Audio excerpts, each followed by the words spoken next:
Hora do Enem especial de entrevistas no ar. E a gente continua conferindo o melhor da temporada 2018. Hoje o programa tá cheio de inovações da física. Primeiro, tem uma conversa sobre nanomateriais com a ganhadora do Prêmio para Mulheres na Ciência, Genaína Ribeiro. Depois, engenharia aeroespacial. Esse é o tema do papo com o único brasileiro a participar da missão Rosetta, Lucas Fonseca. Roda a vinheta.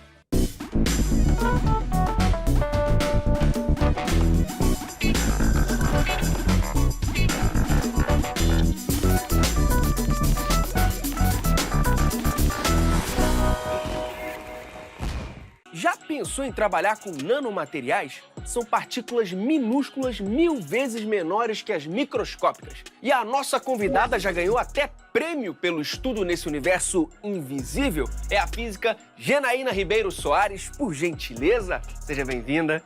Tudo bem? Tudo bem. Bom, explica melhor o que são nanomateriais. Basicamente, são materiais que têm pelo menos uma das suas dimensões da ordem de nanômetro. 1 a 100 nanômetros, né? E isso é basicamente uma coisa muito pequena. Imagina, 1 metro, né? Vou por gentileza. Ali.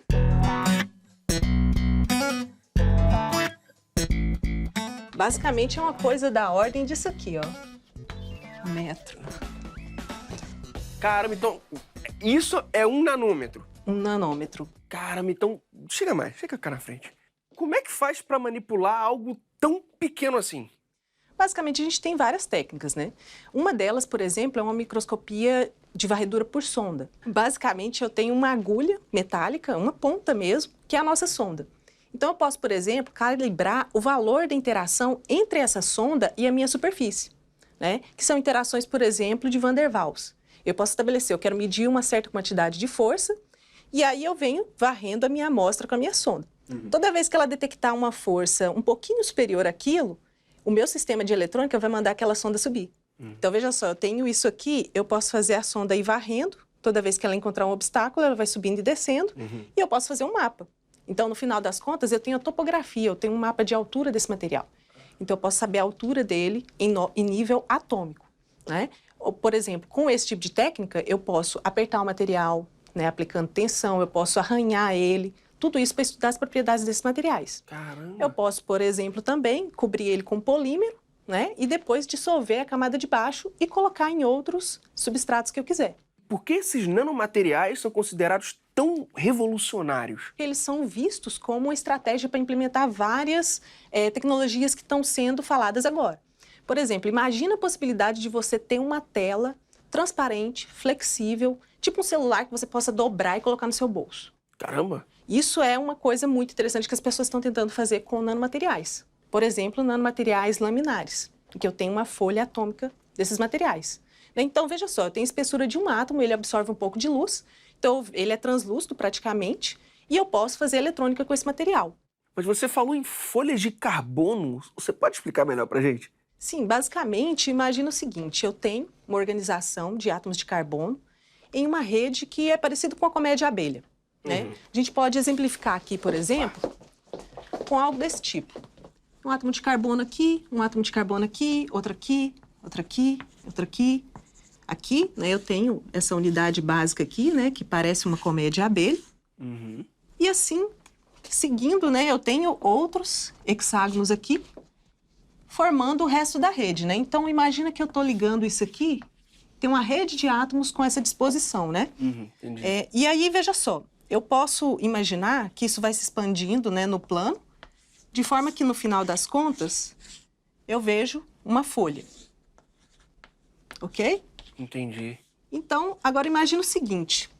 Isso aqui, se eu olhar de lado, eu tenho a espessura de um átomo de carbono. Fininho, fininho, fininho. Super fino. E agora, veja só, da onde que a gente tira esse material, por exemplo? Eu posso pegar um grafite de mina, que é extraído, né? Ou grafita, né, que as pessoas falam. Veja só, o grafite que a gente usa no lápis. Por que eu consigo escrever com aquele grafite? Basicamente, eu tenho um material que é macroscópico, né? Todo mundo vê o grafite.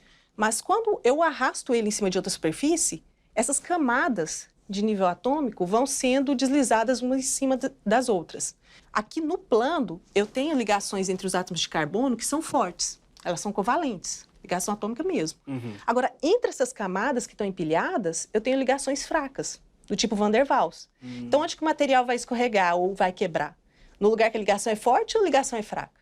Onde é fraco. Onde é fraco. Então, ele vai deslizar basicamente, né? Então, se você imagina um material macroscópico laminar, ele tem uma coisa que é como se fosse uma disposição dessa aqui, ó. Uma camada, outra camada, e assim por diante. Isso aqui é o meu cristal macroscópico de grafite. Caramba! Tirei uma folha dessa, vejo isso aqui, eu tenho o que a gente chama de grafeno, que é essa folha de átomos de carbono. Você falou de Van der Waals, eu fiquei curioso. Fala um pouquinho mais pra gente. Basicamente, interações de Van der Waals são interações de dipolo, né? Quando eu tenho de separação de cargas elétricas, né? Eu tenho interações que são induzidas, né? Eu tenho interações atrativas ou repulsivas, e nesse balanço eu tenho essa interação super fraca aqui. Como estão as pesquisas no Brasil? Não, no Brasil tem sido feito muita coisa relevante, né? Realmente nós temos centros que são referência em pesquisa desses materiais. Por exemplo, um deles é o Departamento de Física da UFMG. Né? Lá o pessoal estuda coisas muito interessantes, como, por exemplo, fazer novas tecnologias para materiais cimentícios. Imagina, você pega essa folha de grafeno, eu posso enrolar ela e fazer um tubo, em que eu tenho, né, o diâmetro dele é da ordem de nanômetros. E esse tubo, na dimensão do seu eixo, ele é muito resistente à tensão. Então, o que o pessoal começou a fazer? Né? Eles têm até uma patente relacionada a isso. Eles colocaram isso no cimento. Né? Então, imagina, o cimento está ali, prestes a rachar, aquele nanotubo funciona como se fosse um velcro prendendo aquela região que está rachando. Então, você adiciona uma quantidade muito pequena do nanomaterial e você tem um material muito mais resistente. O nosso grupo trabalha também com outros materiais interessantes, por exemplo, um material baseado em solos da Amazônia, que é o que se conhece por terras pretas de índio. Eu caracterizei bastante esse material, que é basicamente o seguinte: se você for na Amazônia, olhar o solo, você vai achar umas manchas de solo muito mais férteis do que o solo que está imediatamente ali do lado. E as pessoas têm atribuído a fertilidade desse solo ao material de carbono que tem lá. Então, veja só, qual que é a estrutura desse material de carbono que está ajudando esse solo a reter nutrientes, por exemplo. Então, nós trabalhamos com caracterização desse material e atualmente estamos fazendo tratamento térmico de biomassa para ver se a gente consegue chegar naquela estrutura, colocar o material no solo e melhorar a qualidade do solo. Vamos botar lá para frente?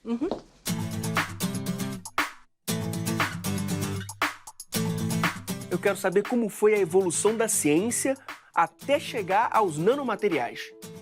Olha, se você parar para pensar, nanomateriais e nanociência não é uma coisa tão recente, né? É uma coisa que, na verdade, está envolvida em processos químicos, nível de moléculas, esse tipo de coisa que está envolvida em reações. Então, assim, ele já existe, mas como que os seres humanos começaram a acessar esse universo? Foi basicamente a partir da década de 50, 60, que várias técnicas de microscopia começaram a ser desenvolvidas ao nível de nos dar acesso a esse novo universo. Então, veja só, a primeira pessoa que realmente falou olha, isso aqui é um aspecto que a gente tem que trabalhar, é uma coisa que a gente tem que olhar, foi o físico Richard Feynman. Basicamente, ele deu uma conferência na Califórnia em 1959, onde o título da conferência dele chamava "Existe muito mais espaço lá embaixo". Por que a gente não consegue escrever toda a enciclopédia britânica, os seus 24 volumes, na cabeça de um alfinete? O que a gente tem que analisar em termos de interação da matéria, como que a gente manipula essas coisas para ser capaz de fazer isso? Aí pensa esse paralelo no dia de hoje. Por que eu não posso manipular corrente elétrica, tratar dados, armazenar dados, transferir dados com dispositivos de espessura de átomos? Como a gente viu, por exemplo, o grafeno.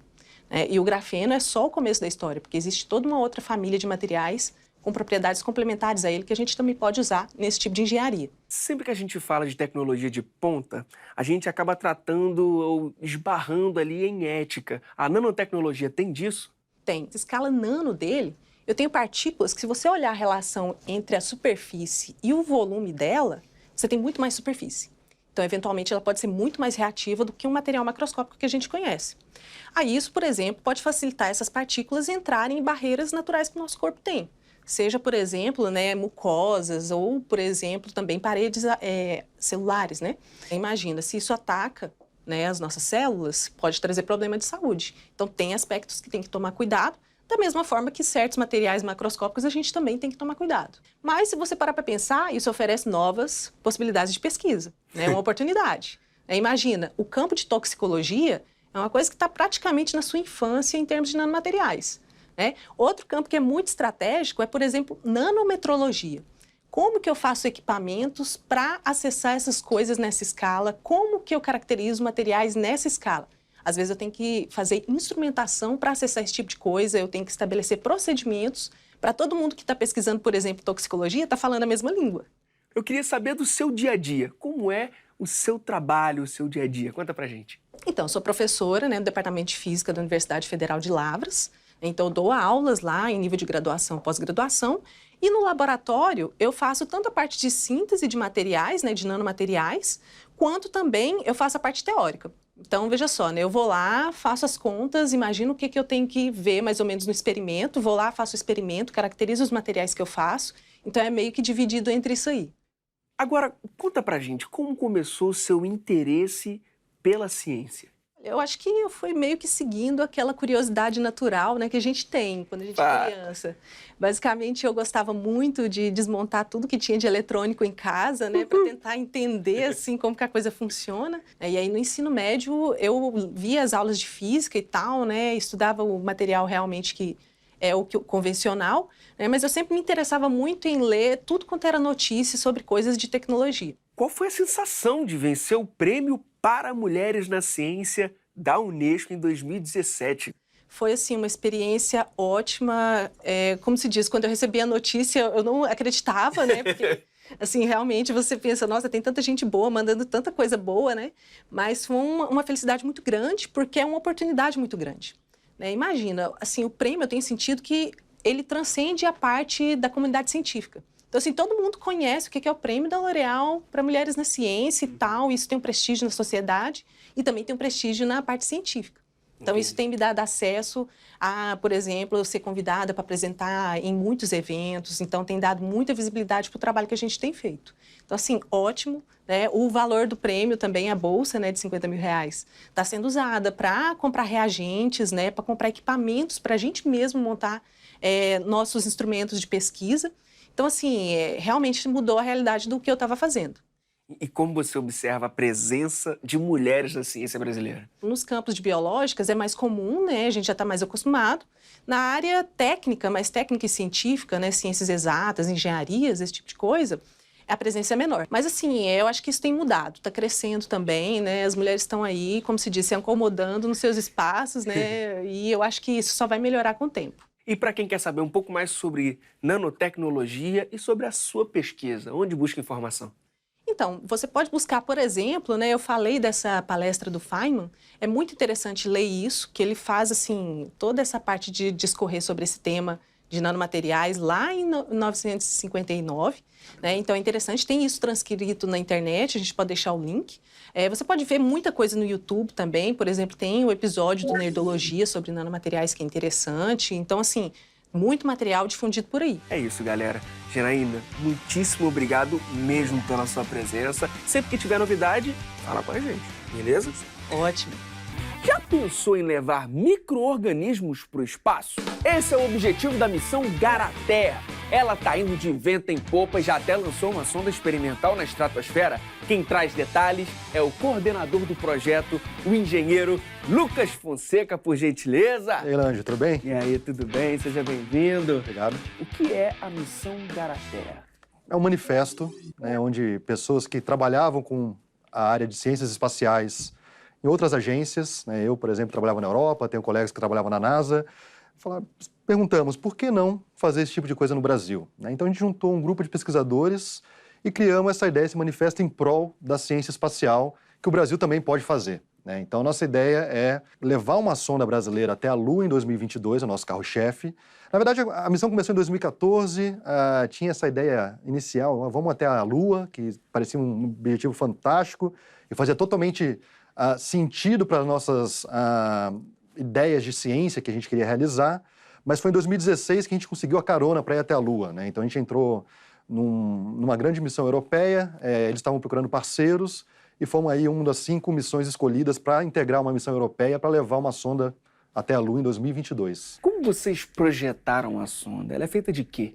hoje em dia existe uma tendência muito grande de miniaturização de tecnologia, né? Então, se você imaginar na missão Apollo, que foi para a Lua, né, na década de 60, eram coisas de toneladas e mais toneladas. Enormes. E muito caras, obviamente, né? Agora, hoje tem essa tendência de reduzir, né? Tem alguns tipos de satélites que a gente chama de CubeSats, e esses pequenos cubos que pesam em torno de 1 kg, 1,2 kg, Caramba!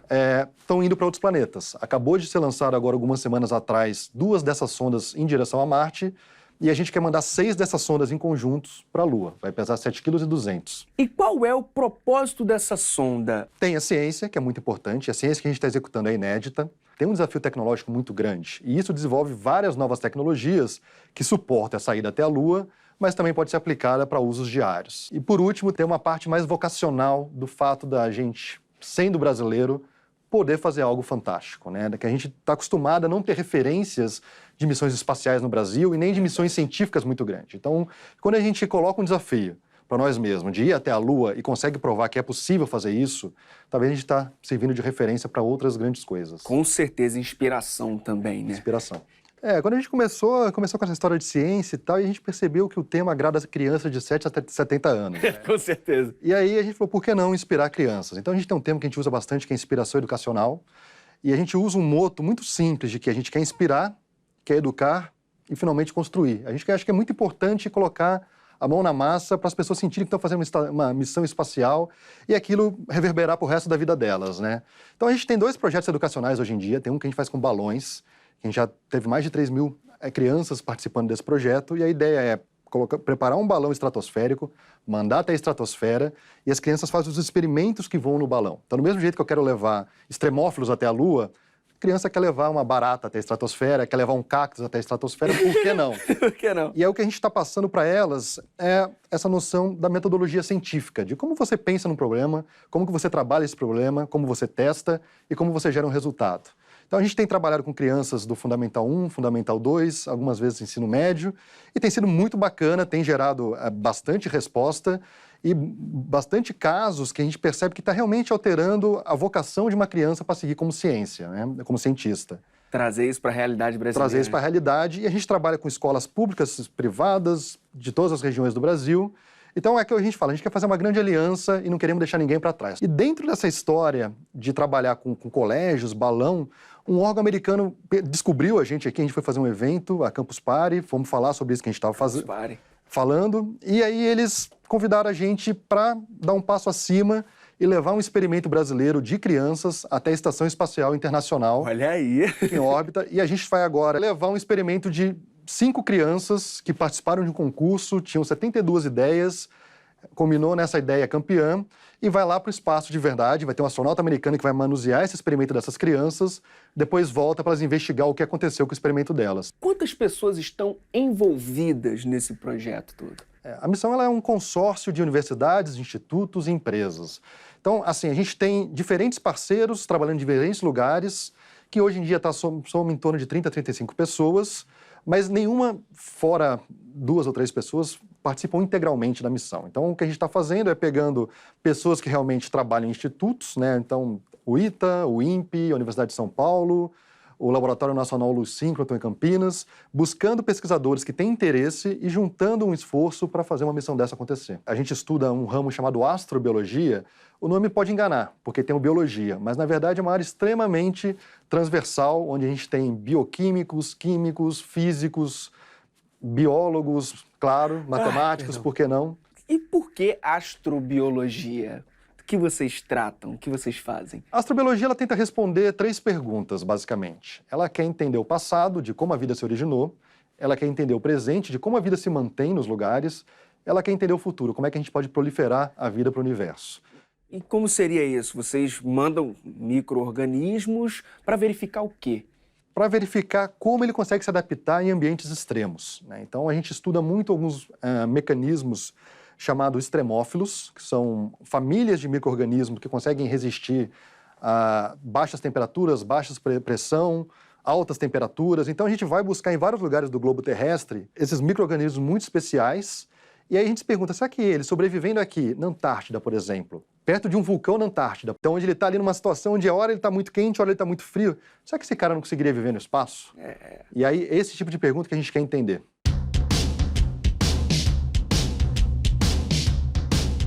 Agora quero saber sobre você, Lucas. Como você foi parar nesse universo? Eu acho que quase todo mundo nessa vida já sonhou em algum momento ser astronauta. Ah, com certeza. Eu, quando tinha 6 anos, meus pais me levaram para conhecer a NASA. Por sorte, consegui voltar com 10 anos. E aí sim, eu lembro de ter falado para mim mesmo, falei, nossa, eu quero construir foguete algum dia. E quando eu fui fazer faculdade no Brasil, não existia um curso de engenharia espacial.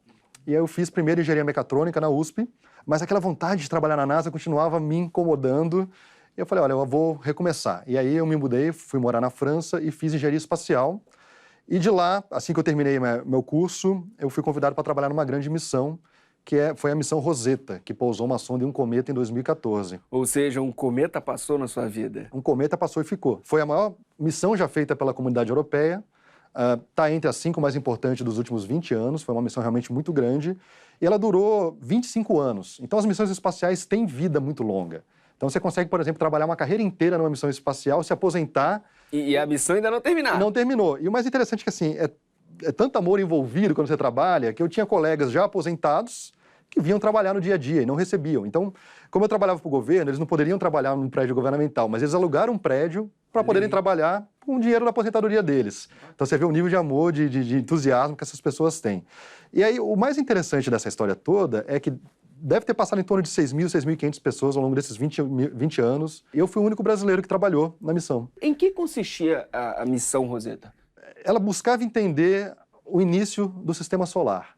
Então, a ideia de pousar uma sonda em um cometa é para você ter como se fosse uma foto do início do sistema solar. Porque o cometa, a maior parte da vida dele, ele habita em regiões muito distantes do Sol. Então, ele não tem muita interferência do que a gente chama de erosão solar, do Sol desgastar aquele corpo. Então, você pousar num cometa é como se você falasse, olha, como é que era que as coisas aconteciam lá há 2,4 bilhões de anos atrás, o que acontecia no início do sistema solar. E qual era o seu papel na missão? Eu trabalhava exatamente na equipe que projetava o pouso, né? Então, a gente fazia a escolha da melhor trajetória para a sonda pousar na superfície do cometa. Então, você tinha 2 sondas, uma que era uma nave-mãe, que ficava orbitando o cometa, e você tinha uma sondinha menor que chamava Philae, e esse Philae se soltou da nave-mãe e pousou no cometa. E eu trabalhava exatamente nesse momento da soltura até o momento que ele impactava na superfície do cometa. Eu posso imaginar que esse pouso foi moleza, né? Não vou dizer que foi muito fácil. E o engraçado assim, existia um mecanismo que eram 2 arpões e um retrofoguete no topo da sonda, que assim que encostasse na superfície do cometa, deveria disparar e deveria entrar em ignição. E os 2 falharam. Caramba! E aí, imagina que tivesse um X no chão do cometa e a sonda conseguiu pousar exatamente a 2 metros desse X. Então, ela tocou no chão muito próximo do que a gente tinha projetado, mas pela falha dos mecanismos, ela quicou no chão e voou ali por mais 7 quilômetros e pousou num outro lado totalmente que a gente não estava esperando. Oi. Mas isso faz parte das missões espaciais e ela foi muito bem sucedida, ela conseguiu fazer todos os experimentos que tinha que fazer. Então, eu diria que é como se fosse uma final de Copa do Mundo pra gente, né? Então, você tá ali, tá torcendo para aquilo dar certo, tem alguns imprevistos, mas no final deu certo. Você consegue dormir a noite inteira com essa tensão? Eu, particularmente, sim. Mas, no caso de uma missão que você participa, é óbvio que você tem que ficar ligado, você não vai dormir enquanto aquilo não se resolve. Tem que entender que quando a gente trabalha numa missão, tem um lado passional, mas também é um trabalho como outro qualquer, né? Então, você acaba se tornando um pouco mais sistemático em relação ao seu trabalho, né?